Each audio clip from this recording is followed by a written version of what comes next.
納期も守れないような古臭い工場とは契約を終了させていただきます。電話越しに担当者が嘲笑うように言う。5000万円の大量発注の納期を突然前倒しして、今日が期限だと言い出した担当者に抗議したら、この返答である。工場や製品を見下す担当者の言葉の数々に、俺は黙り込んだ。別に毛をされていたわけではない。俺の工場と契約を切ったらどうなるのか、この担当者とその会社の行く末を察していたのである。俺の名前は深島貴人。工業高校を卒業した後、すぐにネジ工場に就職をした。高校在学中の頃からやりたい仕事や将来の目標もなかった俺は、無難に就職活動をして地元企業からも内定をもらっていた。家族も友達も安定していていいじゃないかと言ってくれたが、なんだかパッとせず、近所を歩いていた時、俺に運命の出会いがあったのだ。町工場の前を歩いていると、一つのネジが落ちていた。そのネジはとっても丁寧に作られており、俺は初めてこんなに綺麗なネジを見た。中を見ると、人がすごく真剣にネジを作っている。俺は夢中で中を見ていた。ずっと見ていたせいか、中の人が声をかけてきた。あんた、高校生か。何しているんだ。僕をここで雇ってください。弟子にしてください。俺はそんなことを言っていた。職人の働く姿を見て、俺もこんな人になってこんなに綺麗なネジを作りたいと、初めて将来の目標ができたのだ。急に何言ってんだ。地味だし、そんな楽な仕事じゃないぞ。最初は断られたが、俺の熱意に負けて雇ってもらえることに。家族や学校の先生にも企業就職にしておけと言われたが、みんなを説得し、高校生卒業後、無事に町工場に就職した。俺が憧れた職人は柿内圭介さん。工場を覗いていたとき、声をかけてくれた人だ。柿内さんの指導はぶっきらぼうだったが、技術を学びたい一心で仕事に精を出した。柿内さんの職人技術は本当にすごかった。たくさん怒られたこともあったが、柿内さんの仕事に対する姿勢は心から尊敬している。毎日必死に勉強し、柿内さんに追いつこうと一生懸命技術を学んだ。そのおかげで10年経ってようやく柿内さんに太鼓判を押してもらえるネジを作れるまでに成長できた。新しくこちらの担当になりました、榎木真理と申します。ある時、大口の取引先である発注元の会社から新しい担当者がやってきた。その榎木真理さんという人は外部から招聘されてきた部長で、以前は大手企業に勤めていたエリートらしい。前の担当者からは、うちの期待のエースですと言われていたので、どんな人なのかと楽しみにしていたのだ。しかし、第一印象はあまりいいものではなかった。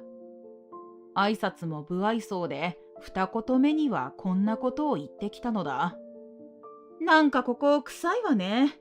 まあ汚い町工場だし仕方ないか。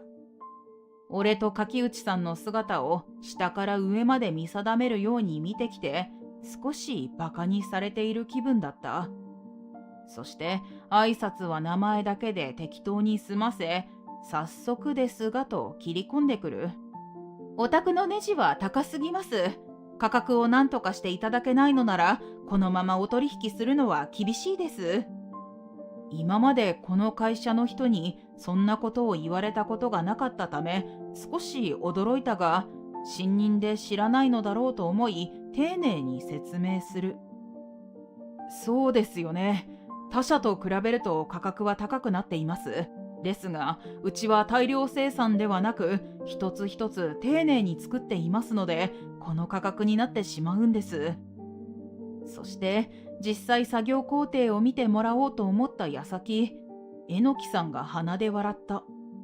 そんなこと言っても、完成品は大量生産品と全然大差ないじゃないですか。榎木さんの言葉に、俺と柿内さんは並んで唖然とする。そして一拍遅れて怒りが湧き上がってきた。何も知らない素人がそんなこと言わないでくれますか？俺の言葉を聞いた榎木さんが俺を睨みつける。あなた、誰に向かってそんなこと言っているか分かってるの？俺はさらに食ってかかろうとしたが、その前に柿内さんが止めに入った。すみません、うちの若いのが。今日は社長も不在でして、価格交渉のお話でしたらまたの機会にお願いします。あ、そう。いつまで強気でいられるかしら。そう不穏なセリフを残して榎木さんは立ち去っていった。すみません、ついカッとなってしまって。まあなんだ、気持ちはわかる。榎木さんが帰った後、頭を下げる俺に柿内さんはポンと肩を叩いて仕事に戻っていった。その数日後、工場に榎木さんから電話がかかってきた。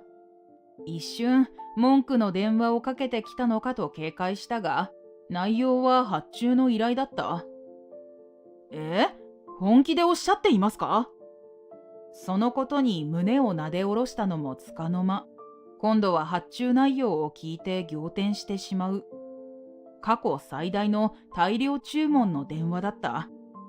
しかし、納期期限が極端に短く、とてもじゃないが間に合いそうにない。その量の注文ですと、そんなに短い期間での納品は難しいです。俺が納期に注文をつけると、榎木さんはまたバカにしたように鼻で笑ってきた。よその工場ならこのくらいの納品なんて余裕よ。そう言われましても。榎木さんはまた大量生産を行っている工場を出して文句をつけてきた。バカみたいに価格が高いのにこんな大量注文してやっているのよ。ありがたいと思ってやりなさいよ。そんな強気なことを言って一方的に電話を切られたのだ。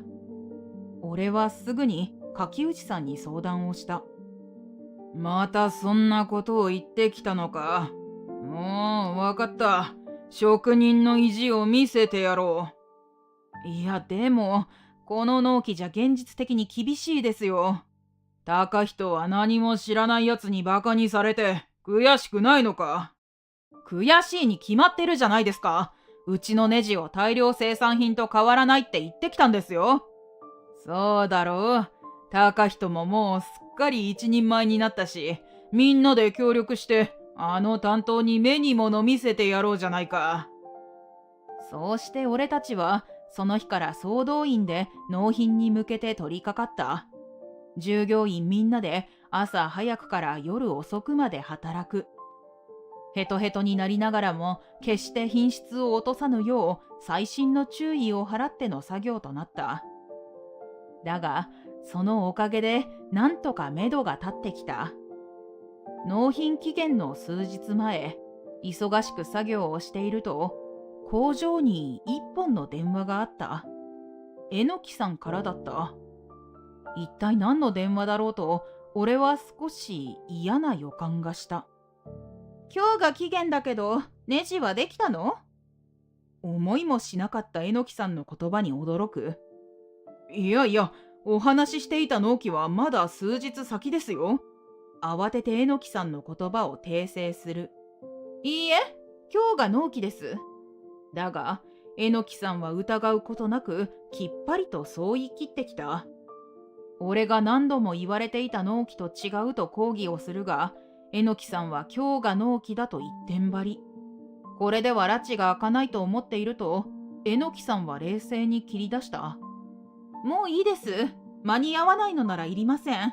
納品予定のネジをすべてキャンセルします。そんな。あまりの言葉に俺はこれ以上の言葉が出なかった。納期を守れないような工場とは契約を終了させていただきます。平然と一方的に言うその言葉に俺もふつふつと怒りが湧き上がってくる。榎木さん、言っていることがおかしいと思います。言われた納期と違うのに約束を守ってないのはオタクの方だと思いますが。すると榎木さんも腹を立てたようで大きな声を出してきた。あなた、誰に向かってそんなことを言ってるか分かってるの？前にそっちへ行った時も礼儀がなってないと思ったのよ。まあ、町工場の社員なんてそんなもんよね。榎木さんの俺をバカにするような言葉にますます腹が立つ。大した技術もないくせにこんな金額でやってるからいけないのよ。ネジのことを何も知らないあなたに技術がないとか言われたくありません。柿内さんの作るネジはどこのネジよりもすごいです。俺は尊敬する柿内さんのネジをバカにされ、思わず感情的になってしまった。バカバカしい。何度言ったらわかるの？あんたんとこのネジは大量生産品と変わらない。いい加減気づいた方が身のためよ。あんたんとこの工場の代わりなんていくらでもあるの。俺はもう榎木さんに何を言っても無駄なのだと感じた。最後に冷静に榎木さんに聞く。本当に契約終了でいいんですね。そう確認すると榎木さんは鼻で笑った。当たり前よ。これであなたの小さな町工場は倒産確定ね。それだけ言って榎木さんは一方的に電話を切った。受話器を置いて小さくため息をつく。榎木さんの言葉は許せなかったが、この大量発注がなくなってしまうと赤字になってしまう。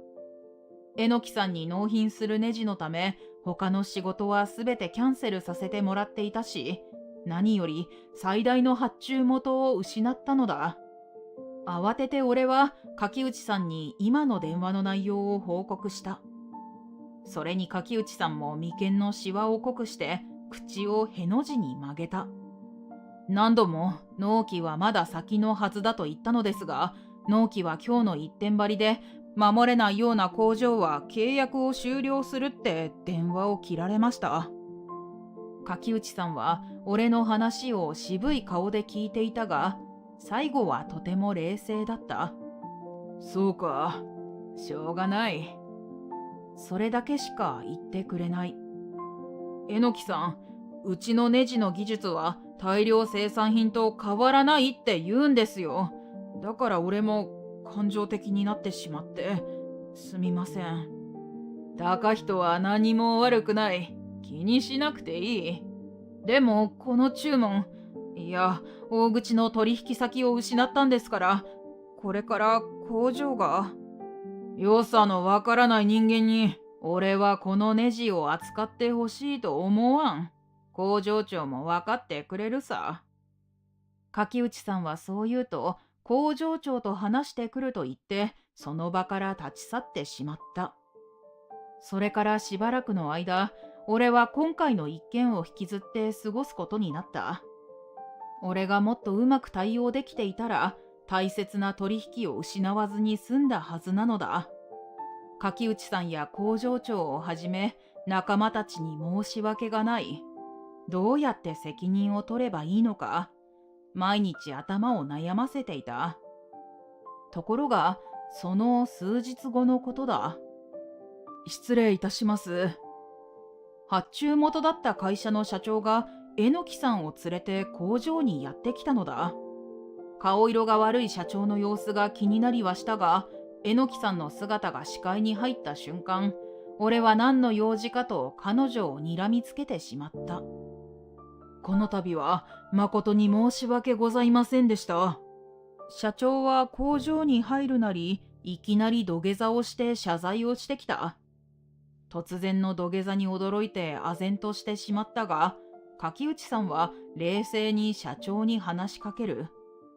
何の謝罪でしょうか。うちの榎木が大変な失礼なことを申し、取引を中止したと聞き、謝罪に参りました。なるほど。お宅はうちの技術を認めてくれて、取引をしていると思っていたので残念です。本当に申し訳ございません。社長は謝罪を続ける。うちのネジの価値はご存知ですよね。はい、もちろんです。それなのに榎木さんは大量生産品と変わらないんだから価格を下げろと言ってきたのですよ。柿内さんは冷静に榎木さんの横暴に怒りを感じていたことを告げる。俺が働く工場のネジは職人技の精密さが売りで業界でも評判が高い。独自のネジを契約して製造することもあり、榎木さんの会社もそうだった。榎木さんの会社が注文しているネジを他の工場で作ることは不可能だったのだ。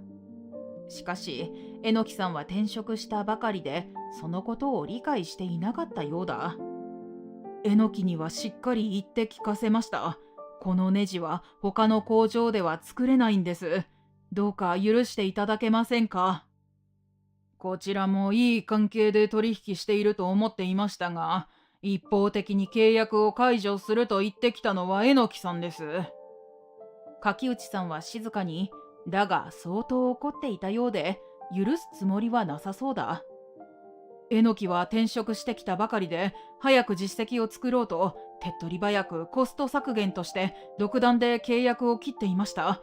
私の教育不足です。どうかお許しください。社長はひたすら平謝りだ。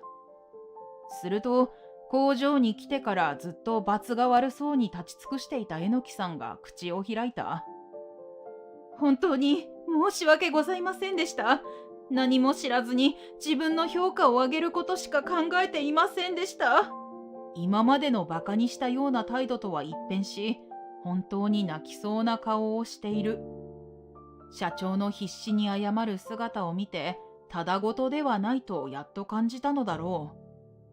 今後も取引を続けていただけないでしょうか。柿内さんは黙り込んでいる。すると、奥から工場長が歩いてきた。話はすべて聞いていますよ。こちらも簡単に分かりましたと許すことはできませんね。工場長は険しい顔できっぱりとそう言った。工場長はいつも温厚で優しい人だったので、その姿に俺は少し驚いた。本当に申し訳ございません。社長と榎木さんは工場長にも改めて謝罪をする。お宅の無茶苦茶な発注で、うちの工場は大きな損害を与えられました。納期に間に合うように従業員全員で朝から晩まで必死に働いてネジを作っていたんですよ。工場長も榎木さんにすごく怒っている様子だ。大事なうちの職人たちをそんな扱いをした人を簡単に許すわけにはいきません。本当に申し訳ございません。今後一切このようなことがないようにします。